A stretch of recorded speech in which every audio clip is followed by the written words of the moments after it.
Humility, the Beauty of Holiness by Andrew Murray. Chapter 1. Humility, the Glory of the Creature. They shall cast their crowns before the throne, saying, Worthy art thou, our Lord and our God, to receive the glory and the honor and the power. For thou didst create all things, and because of thy will they were and were created. Revelations 4:11. When God created the universe, it was with the one object of making the creature partaker of his perfection and blessedness, and so showing forth in it the glory of his love and wisdom and power. God wished to reveal himself in and through created beings by communicating to them as much of his own goodness and glory as they were capable of receiving. But this communication was not a giving to the creature something which it could possess in itself, a certain life or goodness of which it had the charge and disposal. By no means. But as God is the ever-living, ever-present, ever-acting one, who upholdeth all things by the word of his power, and in whom all things exist, the relation of the creature to God could only be one of unceasing, absolute, universal dependence. As truly as God by his power once created, so truly by that same power must God every moment maintain. The creature has not only to look back to the origin and first beginning of existence, and acknowledge that it there owes everything to God, its chief care, its highest virtue, its only happiness, now and through all eternity, is to present itself an empty vessel in which God can dwell and manifest his power and goodness. The life God bestows is imparted not once for all, but each moment continuously by the unceasing operation of his mighty power. Humility, the place of entire dependence on God, is from the very nature of things the first duty and the highest virtue of the creature, and the root of every virtue. And so pride, or the loss of this humility, is the root of every sin and evil. It was when the now fallen angels began to look upon themselves with self-complacency that they were led to disobedience and were cast down from the light of heaven into outer darkness. Even so it was, when the serpent breathed the poison of his pride, the desire to be as God, into the hearts of our first parents, that they too fell from their high estate into all the wretchedness in which man is now sunk.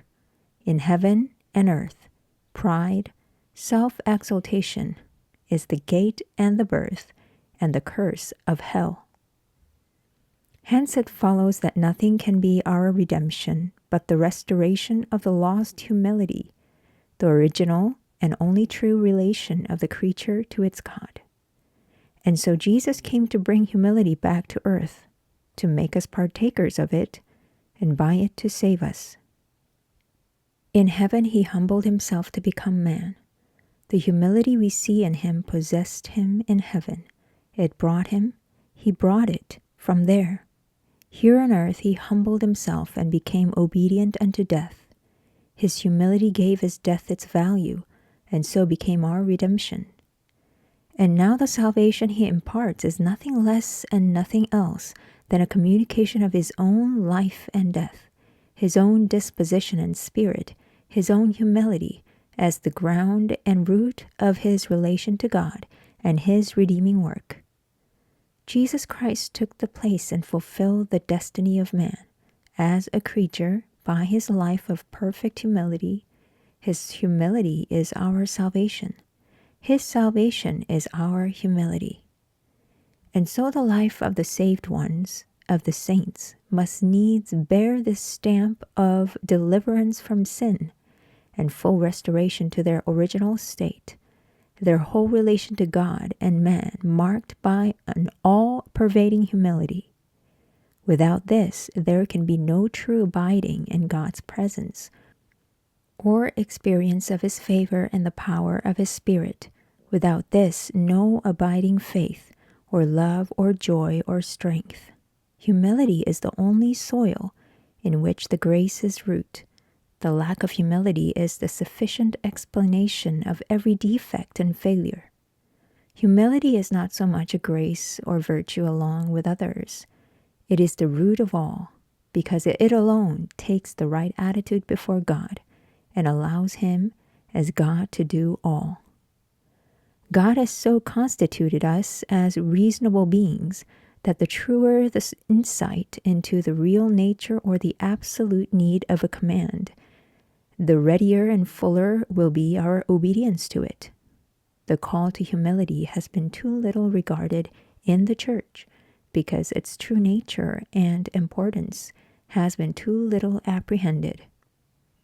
It is not as something which we bring to God or he bestows. It is simply the sense of entire nothingness which comes when we see how truly God is all, and in which we make way for God to be all. When the creature realizes that this is the true nobility and consents to be with his will, his mind, and his affections the form, the vessel in which the life and glory of God are to work and manifest themselves, he sees that humility is simply acknowledging the truth of his position as creature and yielding to God his place. In the life of earnest Christians, of those who pursue and profess holiness, humility ought to be the chief mark of their uprightness. It is often said that it is not so. May not one reason be that, in the teaching and example of the church, it has never had that place of supreme importance which belongs to it, and that this, again, is owing to the neglect of this truth, that strong as sin is as a motive to humility, there is one of still wider and mightier influence, that which makes the angels, that which made Jesus, that which makes the holiest of saints in heaven so humble, that the first and chief mark of the relation of the creature, the secret of his blessedness, is the humility and nothingness which leaves God free to be all. I am sure there are many Christians who will confess that their experience has been very much like my own in this, that we had long known the Lord without realizing that meekness and lowliness of heart are to be the distinguishing feature of the disciple as they were of the Master. And further, that this humility is not a thing that will come of itself, but that it must be made the object of special desire and prayer and faith and practice. As we study the Word, we shall see what very distinct and oft-repeated instructions Jesus gave his disciples on this point, and how slow they were in understanding him. Let us, at the very commencement of our meditations, admit that there is nothing so natural to man, nothing so insidious and hidden from our humility, and how impotent to obtain what we seek. Let us study the character of Christ until our souls are filled with the love and admiration of his lowliness. And let us believe that, when we are broken down under a sense of our pride and our impotence to cast it out, Jesus Christ himself will come in to impart this grace too, as a part of his wondrous life within us.